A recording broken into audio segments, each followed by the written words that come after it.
Gold trusted gold buyers మీరు తాకట్టు పెట్టిన బంగారాన్ని విడిపించి ఈ రోజు ఉన్న మార్కెట్ ధరకు కొనబడను.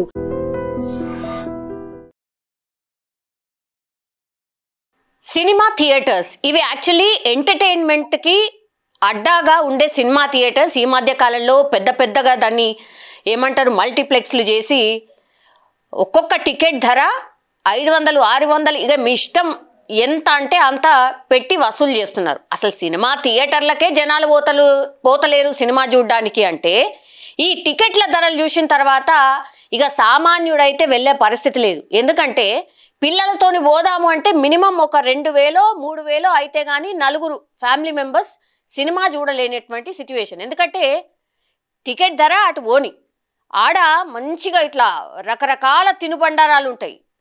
ఒక పాప్కార్నే దగ్గర కొన్ని ప్లేసెస్లో అయితే 300-400. టికెట్ ధర ఎంతనో తినుబండారాల రేటు కూడా అంతనే. ఎన్నిసార్లు మొత్తుకున్నా ఎంతమందిని కలిసినా ఆడ ఏం లాభం లేకుండా పోయింది. ఈరోజు PYL అంటే ప్రోగ్రెసివ్ యూత్ లీగ్ వాళ్ళు సంధ్యా థియేటర్ దగ్గర సంతకాల సేకరణ చేస్తున్నారు. ఏమని ఇట్లా థియేటర్స్ అన్నీ కూడా దోచుకుంటున్నాయి, అసలు దీని మీద దృష్టి పెట్టండి, ఇంతింత దోచుకోవడం ఏంది అనేది వాళ్ళ వాదన. మనతో పాటు బిఎస్ కృష్ణ గారు జాయిన్ అవుతున్నారు. ఆయన ఈ ప్రోగ్రెసివ్ యూత్ లీగ్కి సంబంధించిన మెంబర్. సో ఒకసారి మాట్లాడే ప్రయత్నం చేద్దాం. కృష్ణ గారు, మీరు ఈరోజు ఈ సంతకాల సేకరణ చేయడానికి మెయిన్ రీజన్ ఏంటి? మేడం, ఇచ్చే మరి ముఖ్యంగా రాష్ట్రంలో వ్యవస్థ సినిమా వ్యవస్థ దోపిడీ రకంగా ఒక మాఫియా రకంగా ఏర్పడతా ఉంది. ఈ దోపిడీకి వ్యతిరేకంగా ఈరోజు మా ప్రోగ్రెసివ్ యూత్ లీగ్ గా PYL గా మేము ఈ కార్యక్రమాన్ని ఉద్యమాన్ని ఈ సంధ్య థియేటర్ నుంచి ఉద్యమాన్ని స్టార్ట్ చేశాము. దశల వారి ఉద్యమాలు చేయాలని మా ప్రోగ్రెసివ్ యూత్ గా అనుకుంటా ఉన్నాము. ఒకవైపు రాష్ట్రంలో సోషల్ మీడియా వేదికగా అనేక మంది పుట్టికొస్తా ఉన్నారు. సోషల్ మీడియా వేదిక ప్రజల అభిప్రాయం సేకరణ ఎట్లా ఉందంటే సినిమా మాఫియా పైన విచ్చలవిడిగా దోసుకుంటున్నారనే విషయాన్ని సోషల్ మీడియా ప్రజలే మద్దతు ఇస్తా ఉన్నారు. ఐబొమ్మ రవి లాంటి వాళ్ళు కూడా ఈరోజు పుట్టుకొచ్చడానికి కారణం ఏంటంటే ఈ దోపిడి మాత్రం ఒకటని అర్థం చేసుకోవాలి మనం. ఎందుకనంటే ఈ రాష్ట్రంలో ఒక సామాన్య కుటుంబం సినిమా చూస్తే ఈరోజు పరిస్థితి లేదు. ఒక 3000 సామాన్య పోయి సినిమా చూడాలంటే వినోదం చూడాలంటే ఒకవైపు 3000 నుంచి 5000 వరకు ఖర్చు అవుతా ఉంది. మరి ఈ ఖర్చు ఎవరు భరించాలి?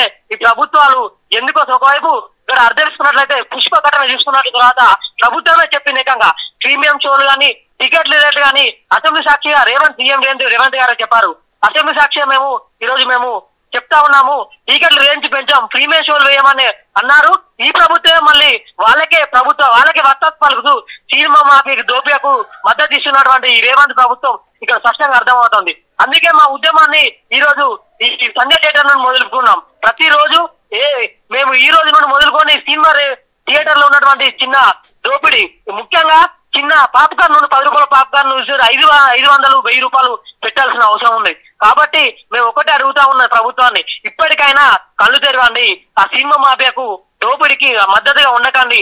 ఇక్కడ తెలంగాణ ఉన్న ప్రజానికం సోషల్ మీడియా చెప్తుంది, వాళ్ళ బాధలు చూడండి, వాళ్ళు ఎందుకు అడుగుతున్నారు, ఈ దోపిడీ వ్యవస్థ ఎట్లా ఉందని అడుగుతున్నారు. కాబట్టి వాళ్ళకు మా మద్దతు వస్తున్నాం. ప్రభుత్వం, ఈ ప్రజలు, యువత అందరూ కూడా మా ఉద్యమానికి మద్దతు వచ్చి వాళ్ళు మా ఉద్యమంలో పాల్గొనాలని మేము ఈ రోజు పిలుపునిస్తా ఉన్నాం. ఇప్పుడు సామాన్యులు నిజంగా సంతకాలు చేస్తున్నారా అండి? అంటే ప్రధానంగా వాళ్ళు ఏం అడుగుతున్నారు, ఏం చెప్తున్నారు? మేము సంధ్య థియేటర్ దగ్గర వచ్చి ఒక 5 minutes 6 minutes లోనే అందరూ గుమ్ముగూడున్నారు. ఏంటి అని చదివేసారు. చాలా మంది మాతోని వాళ్ళ బాధలు చెప్తున్నారు. మేము సినిమాకు మా ఫ్యామిలీ తీసుకొని రావాలంటే ఇప్పుడు సినిమాకి వచ్చే పరిస్థితి లేదు. మేము మా పరిస్థితి మీకు మద్దతుగా సంతకం చేస్తాం. మీ ఉద్యమంలో మీరు ఎక్కడ ఏ ఉద్యమం తీసుకున్నా ఆ ఉద్యమంలో మా స్వతహాగా పాల్గొంటామని మాకు ఇన్ఫర్మేషన్ ఇవ్వాలని సంతకాల సేకరణ చేస్తున్న దాని పక్కనే వాళ్ళ నెంబర్లు కూడా ఈరోజు సేకరించి వాళ్ళ నెంబర్లు కూడా మనకు పెడతా ఉన్నారు.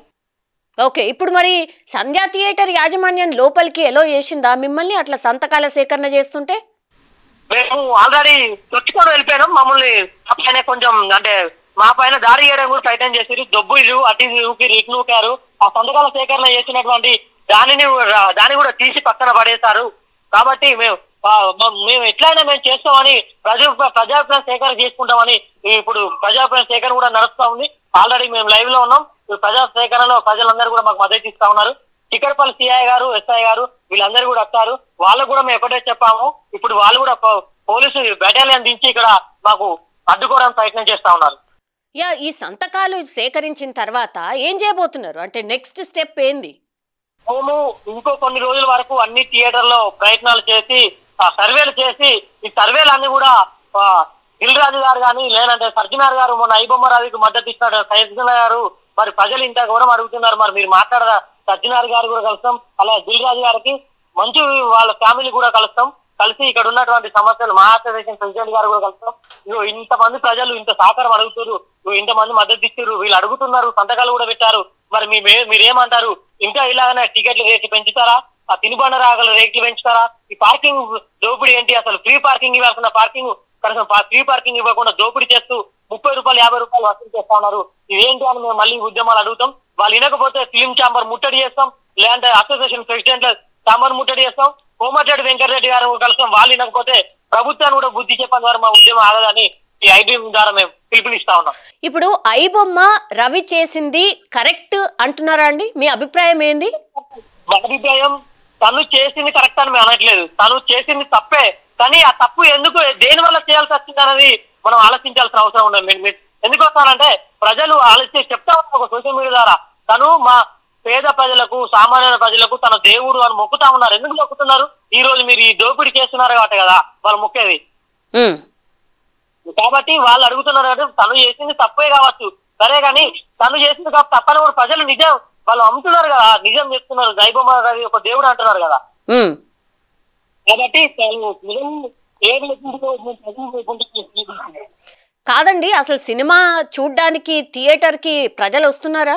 అసలు ఎవరు లేరండి. మేము ఇక్కడ సందర్భ సేకరణ కోసం వచ్చినప్పుడు ఎవరు లేరు. అసలు ఏంటి అసలు సినిమా థియేటర్లోనా లేదంటే నార్మల్ గా ఉన్నాయన్న పరిస్థితి ఉంది. ఎందుకోసం అవుతుంది? ఎప్పుడు లేదు. నార్మల్ గా ఇప్పుడు 10-15 మంది 20 మంది వచ్చిన తర్వాత మమ్మల్ని చూసి కొంతమంది బయట వాళ్ళకి తీరు అందరు వచ్చి సంతకాలు పెడుతున్నారు. అసలు మూసిపోయి అసలు పరిస్థితి లేదు.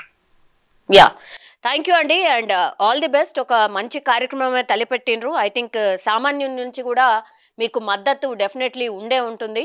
సో ఆల్ ది బెస్ట్ అండి. థ్యాంక్ యూ కృష్ణ గారు. సో మొత్తం మీద అది యాక్చువల్లీ ఇప్పుడు నిజం చెప్పాలంటే కూడా సామాన్యుడి ఒపీనియన్ కూడా అదే. ఇప్పుడు ఐబొమ్మ రవిని ఎందుకు చాలా మంది అభిమానిస్తున్నారు, అసలు ఆయన వేసిన తప్పేంది, మమ్మల్ని అందరినీ ఆదుకున్నాడు అన్నటువంటి మాట ఎందుకు చెప్తున్నారు అని అంటే, యాక్చువల్లీ ఆయన సినిమా థియేటర్ ఖర్చు లేకుండా చేసిండు అని ఆ పాజిటివ్నెస్ వచ్చింది. అదే కదా షాకింగ్. ఇప్పుడు అందుకే సజ్జనార్ అనే లాంటి వ్యక్తిని కూడా చాలా మంది క్వశ్చన్ చేసే పరిస్థితి వచ్చింది. యాక్చువల్లీ సజ్జనార్కి చాలా పెద్ద ఎత్తున ఫ్యాన్ ఫాలోయింగ్ ఉంటుంది. అట్లాంటి సజ్జనార్ని కూడా క్వశ్చన్ చేస్తున్నారు. మరి ఈ థియేటర్ల దోపిడీ ఆపచ్చు కదా, మీరు మాట్లాడచ్చు కదా, గవర్నమెంట్ ప్రామిస్ చేసింది కదా, ఫస్ట్ అవి చేయండి, ఆ తర్వాత ఐబొమ్మ రవి మీద చర్య తీసుకోండి అన్నటువంటి మాట చెప్తున్నారు. సో ఇది సామాన్యుడి యొక్క ఒపీనియన్ లాగా మనకైతే అనిపిస్తోంది. సో దీన్ని ఒక ఉద్యమం రూపంలో కూడా కొంతమంది యువకులు తీసుకెళ్తున్నారు అండ్ సంతకాల సేకరణ చేస్తున్నారు. వాళ్ళ ప్రయత్నం వాళ్ళు చేస్తున్నారు. అది ఎంతవరకు సక్సెస్ అవుతుందా లేదా అనేది తర్వాత, కానీ ఒక ప్రయత్నం అయితే జరుగుతుంది. సామాన్యుడికి లాభం చేయాలి, ఆర్ సామాన్యుడిని ఆదుకోవాలి. మిడిల్ క్లాస్ పర్సన్ అయితే థియేటర్లకు అసలు కూడా రావట్లేదు. ఆ పరిస్థితి ఉండద్దు అనేదే ఇప్పుడు ఈ ఉద్యమానికి నాంది అని కూడా మనం చెప్పొచ్చు. ప్రకారం పార్కింగ్ ఫ్రీ కదా థియేటర్లలో, ఎందుకు వసూలు చేస్తున్నారని మేము అడుగుతున్నాం. కానీ మీరు సమాధానం చెప్పండి.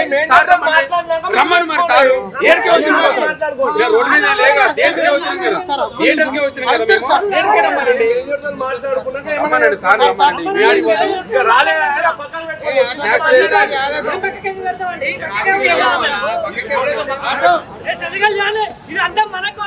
మనం అడుగుతా తప్ప కానీ ఈ సమస్య పరిష్కారం కాదు. ఈ దోపిడీ, ఈ వ్యవస్థ, ఇదంతా మనం ఈరోజు అడుగుతున్నాం కాబట్టి వీళ్ళందరూ కూడా దీనిపై సంతకాలు చేయాలి. ఈరోజు మద్దతు ఇస్తేనే మనం కూడా ఏ రోజైనా మనం ఉద్యమం చేస్తేనే మనం ఉద్యమం ద్వారా సంపాదించుకున్నాం తప్ప ఇంకొకటి కాదు. మీరందరూ కూడా దీనిపై సంతకాలు చేయాలి.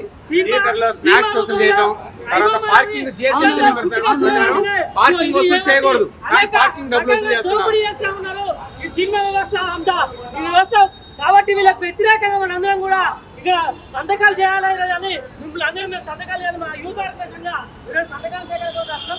మీరందరూ కూడా ఎవరికి భయపడాల్సిన అవసరం లేదు. అందరూ నిజాయితీగా మనం తప్పు చేయట్లేదు.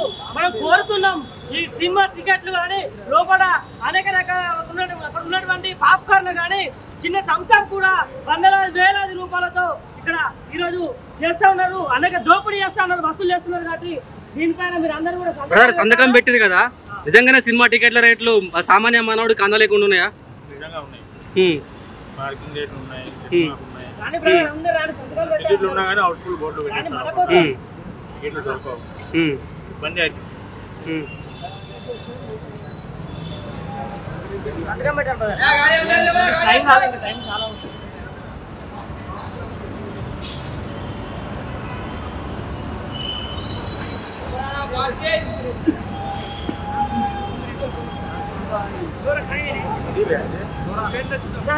సంతకం పెట్టండి. బ్రదర్ ఎట్లా అంటే సామాన్య మానవుడికి అందుకోకుండా ఉన్నాయి అసలు టికెట్ల రేట్ ఎట్లున్నాయి? మార్పు రావాలి అంటే ఇప్పుడు ఏంటంటే టికెట్ రేట్ స్నాక్స్ కానీ ఏది కొనాలన్నా ధరలు బాగున్నాయి. దీనికోసం మనం అందరం కలిసి సపోర్ట్ చేయాలి. దోపిడీ చేస్తా ఉన్నారని ఒకవైపు ఈ వ్యవస్థనే తెలంగాణ ఉన్నటువంటి ప్రజానీకం అందరూ కూడా సోషల్ మీడియా వల్ల చెప్తా ఉన్నారు. మరి ఈ సోషల్ మీడియా వల్ల చెప్తున్నటువంటి వీళ్ళందరూ కూడా ఈ సినిమా ఉన్నటువంటి దోపిడీ మాఫియా కూడా అడ్డుకోకుండా దీని ఉన్న ప్రభుత్వం కూడా ఒకవైపు రేవంత్ రెడ్డి గారు నిజంగానే అసెంబ్లీ సాక్షిగా చెప్పారు, రేట్లు కానీ ప్రీమియం షోలు కానీ వాడితే మేము ప్రభుత్వమే కఠిన చర్యలు తీసుకుంటామని.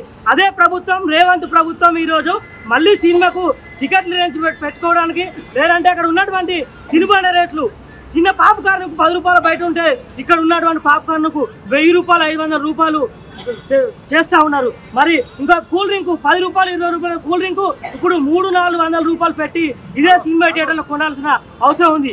దీనిపై మా ప్రోగ్రెస్ యూత్ లీగ్ పీవైఎల్గా ఉద్యమాన్ని మేము రూపొందించే ప్రయత్నం చేస్తున్నాం.